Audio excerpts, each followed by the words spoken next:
Jadi peradaban Buddhis melahirkan kebudayaan Buddhis. Sekaligus tradisi-tradisi Buddhis yang secara turun-temurun dan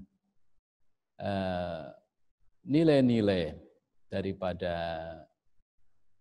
Buddhis ya tentunya memiliki nilai-nilai spiritual ya. Dan tujuannya adalah untuk pengembangan batin, bahkan ya pencapaian daripada kebebasan dari penderitaan. Jadi kalau kita dapat ya perjelas, jadi materi apakah itu benda-benda yang tadi saya sebutkan, apakah batu, ya, yang kemudian dibuat Buta Rupang atau cakra, lalu kemudian kayu dibuat Buta Rupang atau mungkin model teratai, ya, lalu tembaga, besi, dan juga kuningan. Nah, nilai material ini memang tidak ada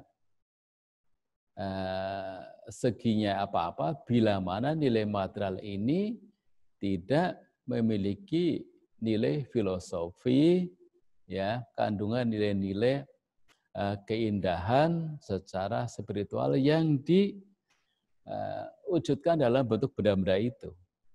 Ya, semua itu kan ada maksud, ada nilai-nilainya juga, ya. Buat Buddha Rupang, kenapa harus dibuat Buddha Rupang yang betul-betul postur tubuh itu sempurna, cakra, itu kan supaya ada keindahannya. Sehingga orang betul melihat keindahan itu rasanya senang, rasanya nyaman, rasanya terkesan, ya. Ya sama seperti Bapak, Ibu, dan saudara-saudara ketika masuk di wihara-wihara di manalah, ya. Karena sekarang wihara-wihara banyak dan wihara-wihara sekarang itu tidak sekedar hanya bangunan tidak masalah, bangunan kuti, bangunan ruang makan, bangunan tempat tidur, tapi di sana ditempatkan simbol-simbol, ya. Simbol-simbol itu tentunya ya punya seni budaya Buddhis, ya.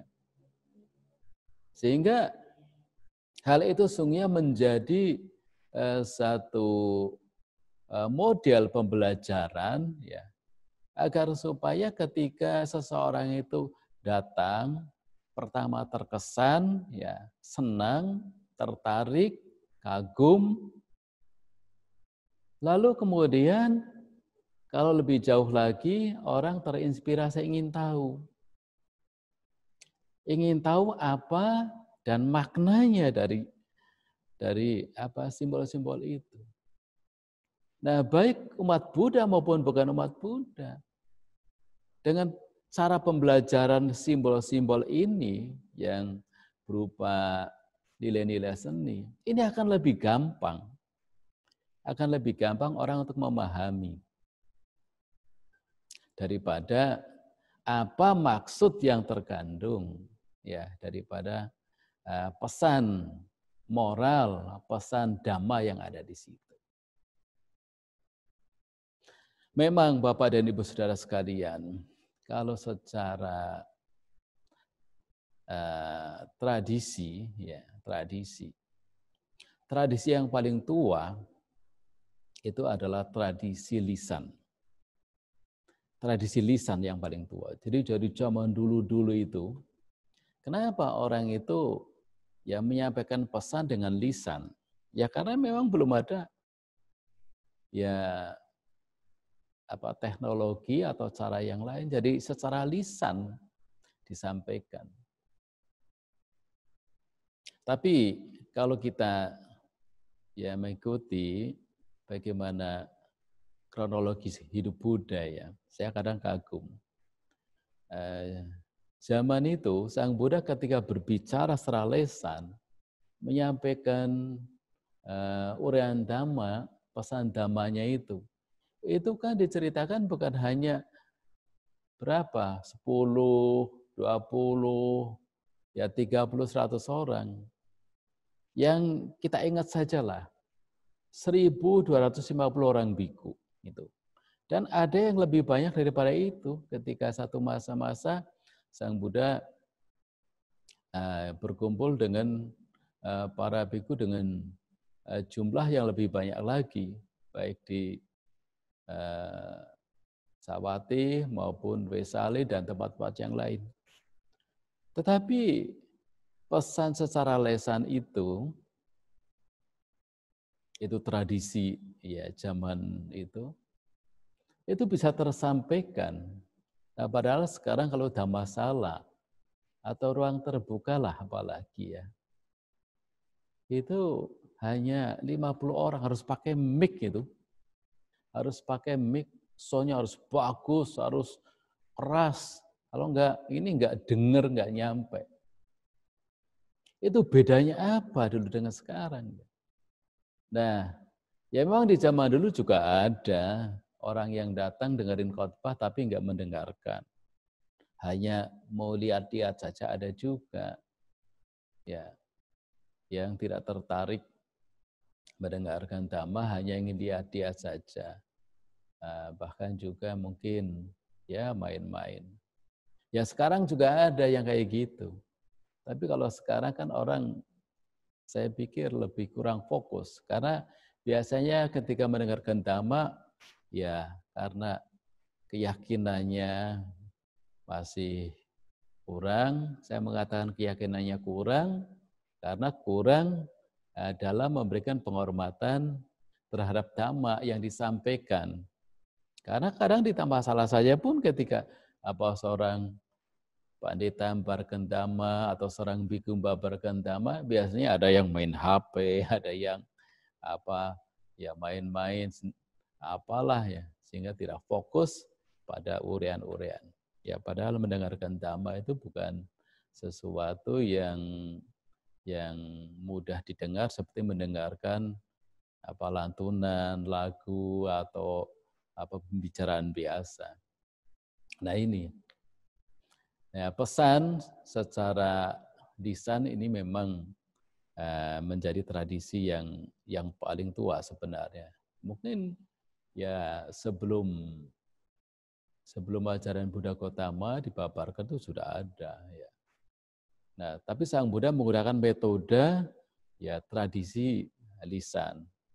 Nah, ketika satu masa, ya ini sudah masa Sang Buddha sudah lewat, Sang Buddha sudah mangkat, peradaban berikutnya sudah mengenal tulisan, maka kemudian tradisi tulisan. Jadi menulis sehingga ada yang dibaca. Ya bagaimana membaca kalau nggak ada tulisan? Ya.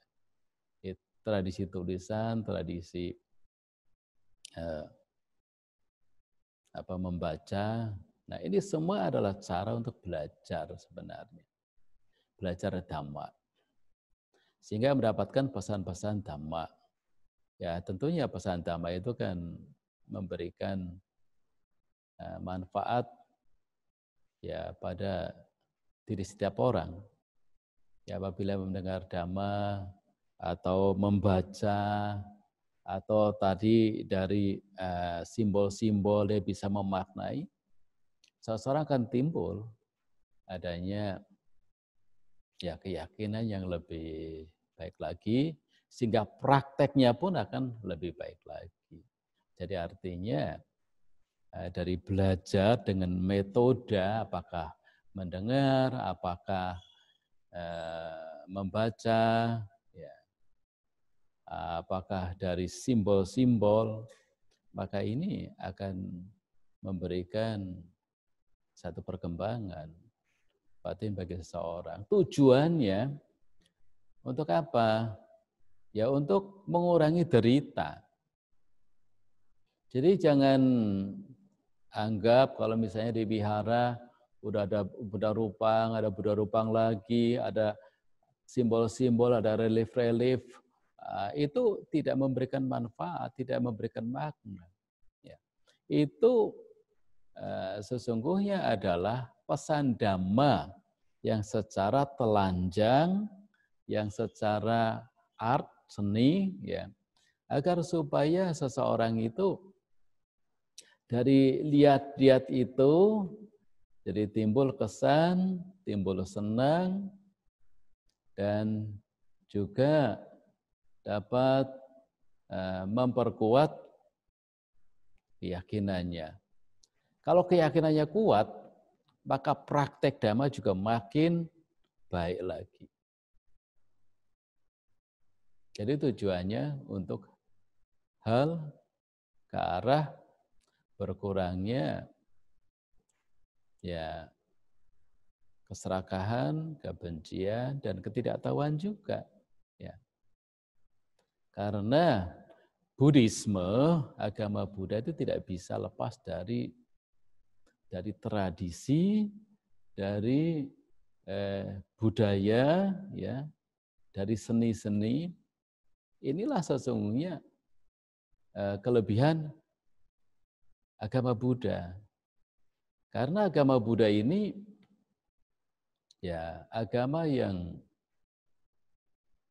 bersifat ajarannya itu ya dapat diterima ya, di segala tradisi-tradisi yang sudah ada. Jangan menyinggung sedikit. Agama Buddha ketika masuk ke Cina, sekitar abad keempat, agama Buddha masuk ke Cina. Di Cina sudah ada budaya di sana. Ada Tao dan Konghucu. Tapi ajaran Buddha yang membawa tradisi agama Buddha dan budaya Buddhis dari India ternyata di Cina bisa diterima. Karena apa? Karena nilai-nilai daripada Buddhisme itu yang memang tidak bertentangan dengan nilai-nilai, tradisi, budaya yang ada di negara itu. Karena itu, maka di Cina satu masa, itu karena agama Buddha sangat pesat dan sangat berkembang pesat sekali. Sehingga kalau sampai sekarang banyak peninggalan wihara-wihara yang umurnya 200-an tahun. Ya, kalau Bapak Ibu pernah berkunjung ke wihara-wihara di sana, maka itu sesungguhnya adalah karena ya sisa ya dari peradaban agama Buddha pernah berkembang dan pesat dan meninggalkan satu nilai-nilai material, nilai seni budaya yang membuat pada generasi sudah ribuan tahun itu bisa mengenalnya sekarang. Jadi ada wihara-wihara tua, Buddha rupa yang usia tua. Kalau di Jawa, candi-candi, ya, Candi Mendut, Candi Pawon, Candi Borobudur, itu semua adalah nilai-nilai ya budaya, nilai seni yang sangat tinggi, yang sesungguhnya itu adalah hasil daripada satu masa peradaban yang sangat maju, yang sangat kuat, dan juga seni budaya berkembang sangat tinggi sekali. Jadi agama Buddha dari masa ke masa itu tidak bisa tanpa diikuti oleh tradisi, ya, tanpa adanya satu seni budaya. Jadi selalu menyatu dengan tradisi dan seni budaya. Dan pada akhirnya, kalau tradisi yang lama dianggap itu memang tidak sesuai dengan agama Buddha dan nilai tradisi Buddhis lebih tinggi, orang kan dengan sendirinya kok akan meninggalkan. Akan menganggap tradisi yang lama, yang tidak selaras, tidak sesuai dengan tradisi agama Buddha, maka tradisi yang lama akan ditinggalkan tanpa harus para biku, atau ya siapapun zaman itu sebagai Dharma Duta atau bahkan mungkin penguasa raja harus menghentikan tradisi yang lama, mengganti tradisi baru, yaitu tradisi agama Buddha tidak. Harus mengganti dengan budaya baru, kebudayaan agama Buddha tidak. Nah, jadi tradisi, seni, budaya, atau kebudayaan Buddha itu tumbuh bersama dengan tumbuhnya agama Buddha. Nah, ketika agama Buddha itu tumbuh dengan baik, karena agama Buddha didukung ya oleh sangga, artinya di situ masih ada sangga ya yang mendukung. Kalau di Theravada ya para biku, sangga Theravada, kalau di Mahayana juga Mahayana. Dan didukung oleh para upasaka-upasika, para dermawan, ya sponsor, donatur, bahkan kalau didukung oleh penguasa, itu agama Buddha akan menjadi berkembang sangat mudah, sangat baik, sangat bisa diterima. Ya. Jadi agama Buddha agar supaya bisa maju itu harus didukung semua komponen. Jadi nggak bisa dikatakan, oh sudahlah umat Buddha orang-orang yang biasa-biasa saja. Ya umat-umat biasa-biasa saja. Kalau yang sudah tinggi-tinggi itu nggak usah. Atau ya kecil-kecil kalau banyak nggak apa-apa.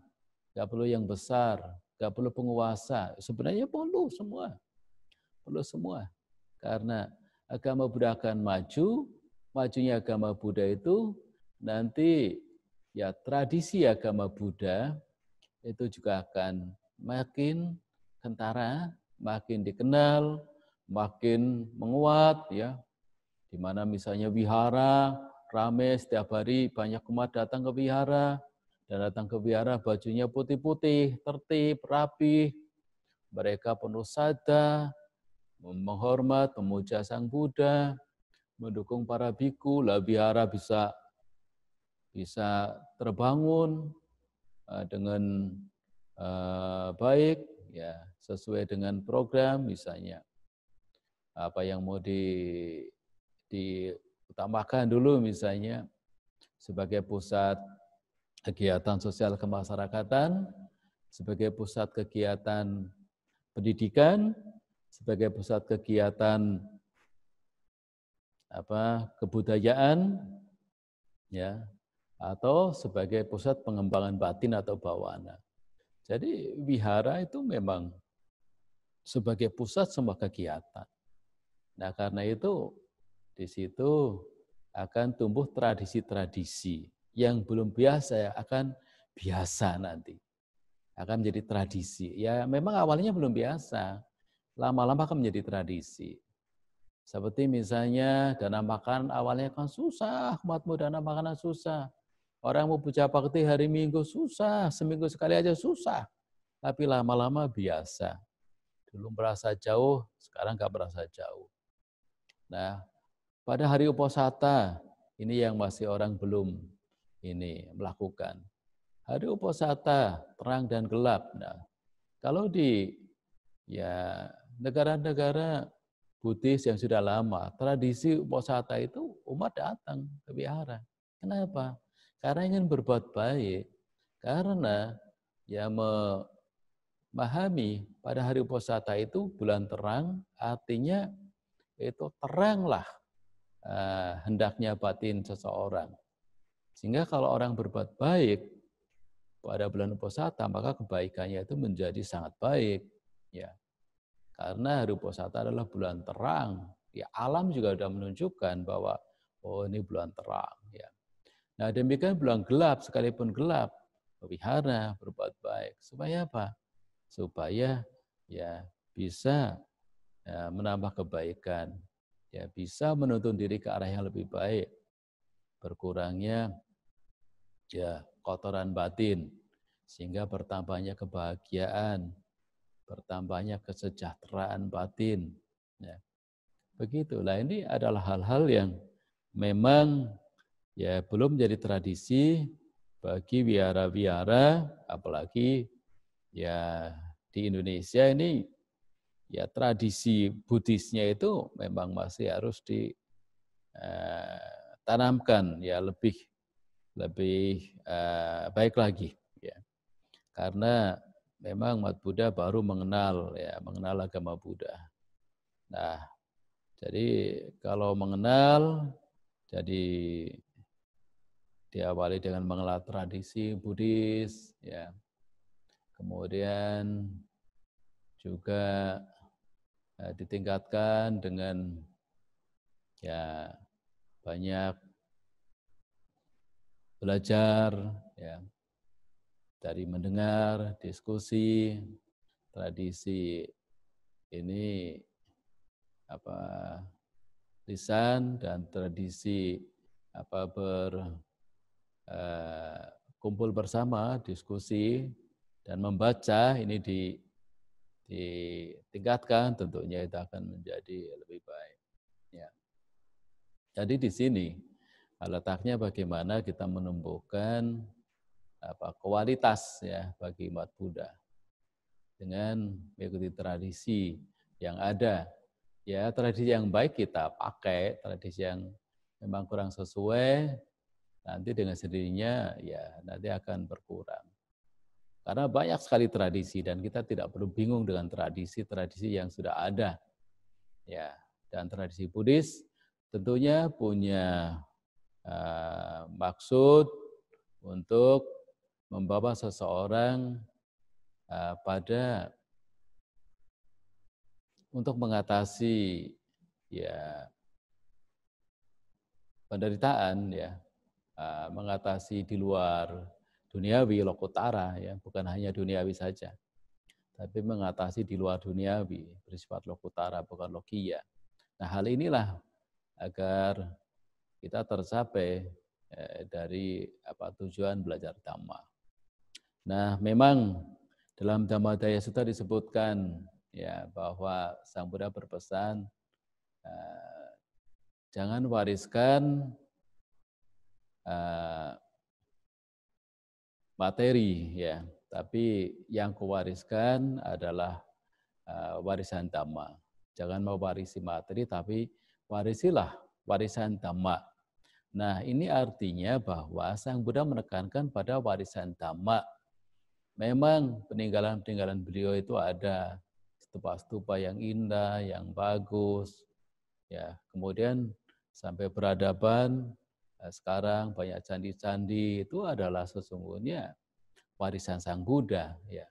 Tapi warisan Sang Buddha berupa materi, ya, yang menginspirasi itu tidak lebih mulia daripada warisan spiritual atau pesan Dhamma ya. Nah, tetapi warisan yang materi ini dijadikan sebagai sarana untuk memahami Dhamma ya. Jadi sekali lagi kalau melihat simbol-simbol, lihat candi, lihat stupa, kita teringat oh ini Sang Buddha. Jadi mengingatkan kita kepada Guru Agung Sang Buddha. Nah, buat kita yang masih belajar ya, tahapannya masih ya tahapan yang perlu simbol-simbol, ya itu penting sekali buat kita. Sehingga kita akan mencapai satu ya perkembangan, kemajuan spiritual. Ya tujuannya agar supaya kita bisa mengurangi penderitaan dan kita mencapai kebebasan, ya kebahagiaan tertinggi.